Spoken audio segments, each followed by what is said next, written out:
Iran's missile barrage will start to become clear. We want to take stock of where this Middle East conflict is heading as we enter the weekend. On Newsnight tonight, Gabriel Gatehouse, the award-winning host of the Coming Storm podcast, Afshin Shahi, the Middle East expert from the University of Kiel, and Laura Trevelyan, the respected journalist and podcaster who's normally based in the US.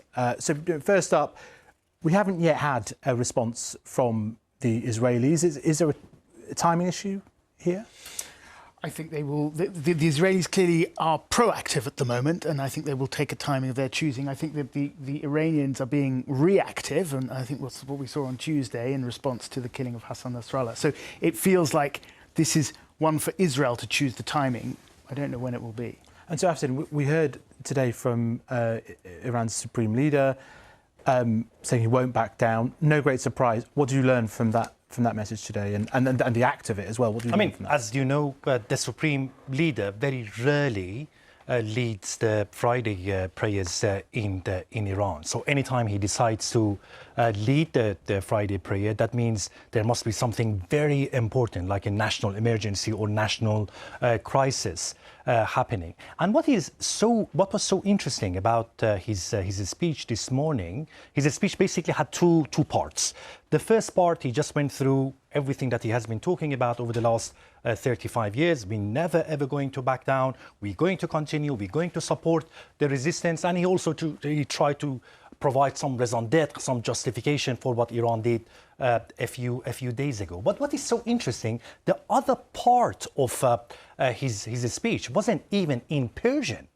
It was in Arabic. And of course, you know, the main language of Iran is Persian. So he was basically directly addressing the Shia population and the wider the regional the countries to justify his position. And of course, you have to remember, in addition to the crisis of legitimacy that Iran has been facing at home, I would say particularly over the last year or so, since the beginning of the conflict in Gaza, the Islamic Republic is beginning to experience a new type of crisis of legitimacy among its Shia supporters in the region. A lot of people are raising this very important question that look at what has been happening in the region, what has been happening in Gaza, what is happening in Lebanon right now, what happened with Nasrallah a few days ago, what Iran exactly has been doing. And that has raised a lot of questions. And I assume that the Supreme Leader wanted to directly address the people to address these challenges. And then Yemen too, we've seen US bombing. And there was some reports it was US, UK, and then that was denied and it was just US. Any significance in that? I don't know. I suspect that's just a kind of comms mix-up. The UK has been conducting airstrikes or been involved in airstrikes over and keen to take some credit under the previous government. But right. So this is a new government, but I wouldn't read anything too much into it for now, anyway. But I think what you said about him, the Supreme Leader Ali Khamenei addressing in Arabic was so interesting, and I think it gives you a real sense of the damage that has been done to Iran's so-called axis of resistance, right? So Hamas in Gaza, Hezbollah in Lebanon, and the Houthis in Yemen, which has been the kind of central plank of their projection of power in the region. So the Iranian-backed militia in Syria as well, they have been battered over the last year or so. So Laura, I mean, obviously everyone's waiting now for the nature of the escalation, the response from the Israelis. We've heard some interesting stuff from Joe Biden over the past 48 hours, slightly contradictory. Yesterday, he seemed to suggest, hang on, we're going to that they were discussing targeting the oil facilities. He's just today said, we're not going, that he wouldn't do that if he was in Israel's shoes.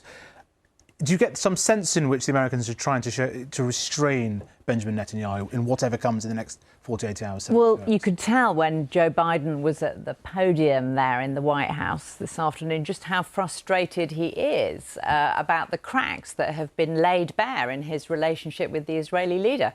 He was having to field questions about when did you last talk to Prime Minister Netanyahu. Apparently they haven't talked in August the 21st. So Biden saying, oh, our teams, they're in touch 12 hours a day. Yeah. It is pretty extraordinary. And the fact is, of course, there is something of a vacuum in America because the election is in 4 weeks' time, because the inauguration of the next president is not until January. And Israel is really exploiting this advantage. And it's very frustrating for President Biden. Since October the 7th, there's been all this intensive diplomacy on the American side. They've been speaking frequently about how there's going to be a ceasefire soon. We think there's going to be one between Israel and Hamas. That hasn't happened. President Biden very frustrated that Netanyahu hasn't listened to his advice. But the bottom line is that Joe Biden is absolutely committed to the security of Israel.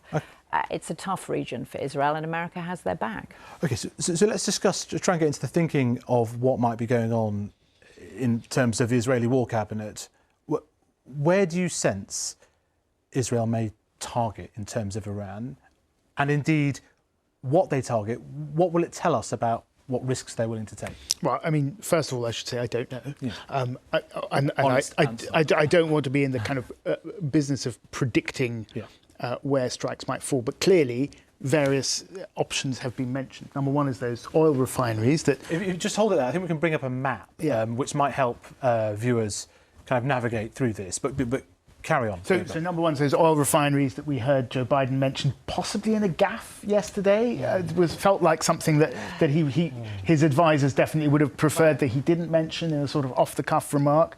And then he said they were being discussed, and then earlier today... Oil prices immediately shot up. Right. At a very discussion of whether or not they would be targeted. Exactly. And then today making clear that he would choose other options. But of course, you know, the maximalist end of this, or one of the maximalist ends, would be the nuclear facilities. Yes. So, which, interestingly, former Prime Minister Ehud Barak said there was no point, really. It would be entirely symbolic. I mean, do you buy that argument? Because Iran has already made enough progress with its nuclear programme that it would make no great difference. That was Ehud Barak's argument. Well, I mean, Iran definitely has made a lot of progress over the last 3 years when President Biden has been in office. But over the last few days, it seems that actually this voice within the Israeli political establishment is becoming louder and louder. Only, I think, today or yesterday, Naftali Bennett said that, you know, this is almost like a once-in-a-lifetime opportunity. This is a golden opportunity that Israel can use to neutralize the threat of Iranian nuclear program. This is the time that kind of the main deterrence tool that Iran has been using over the last few decades, like Hezbollah, is significantly weaker. So probably they see it as an opportunity. But obviously, going for the Iranian nuclear sites is going to have serious regional and trans-regional ramifications, although it would be a good opportunity for Israel to do that, and maybe Iran is not exactly in the strongest position. But obviously targeting something like that is going to generate a series of consequences which can engulf the region for a very long time. And you see that as a measurable escalation above, for example, targeting the oil exports to the Karg Island, mainly going to China? Yeah, I mean... at the moment, Iran, I mean, we don't know exactly, is producing roughly between 2 million, maybe 3 million to 4 million barrels a day. That constitutes roughly about maybe 2 to 3% of the overall global production. And as you know, because of the sanctions, the main client, the main buyer of Iranian oil at the moment is China. So theoretically, it can't have major consequences for the oil price globally, but that only depends on what kind of action Iran is going to take. Well, that's what I was going to ask you. So, I mean, there's now, whatever Israel does, there's a potential, like, follow-on action from Iran. I mean, something like that obviously creates an existential crisis for the Islamic Republic. And, of course, Iran has enough teeth to flex its muscles as well, particularly at the time of crisis. So the Persian Gulf, Straits of Hormuz. Straits of Hormuz is an obvious. Obviously, it is extremely difficult to do that because we also need to consider the American military might in the region because of the significance of this. A fifth of oil, a fifth of LNG. 20% of the global oil actually goes through through this very, very narrow strait. So obviously, is this plausible that this could happen, though? I think, you know, it is certainly in the political discourse. If you do listen to people in the Iranian political establishment, the security establishment, they constantly talk about it. If they do that, we're going to block the strait. If they do that, we're going to make them actually suffer. So actually, at least it is in the discourse. But to what extent they have the military capability and the political willingness is a different matter. It felt to me that until last Friday's killing of Hassan Nasrallah, that the Iranians wanted to put a dampener on all of this. They didn't want this conflict escalating. Now, obviously, the killing of Nasrallah has been a kind of step change in this. But my question is whether the Iranians will continue to escalate, because clearly there will be an Israeli response, or whether the Supreme Leader actually feels like that there's value in trying to de-escalate. So this is all open as we go into this weekend. We didn't know where we would be this week 7 days ago when Nasrallah was killed, but it's all open, it will become, with only one exception. Benjamin Netanyahu has promised that Iran, the Islamic Republic, has to pay a big price, and something that we know or we learn over the last 10 years, usually he does what he says. So I personally assume there will be a retaliation, but what kind of retaliation, I suppose, is open to debate. We must leave that there with you two gentlemen. Thanks very much, Gabriel and Afshin, for joining us. Laura, we're going to come back to you in a moment. Now, green growth is this government's central mission.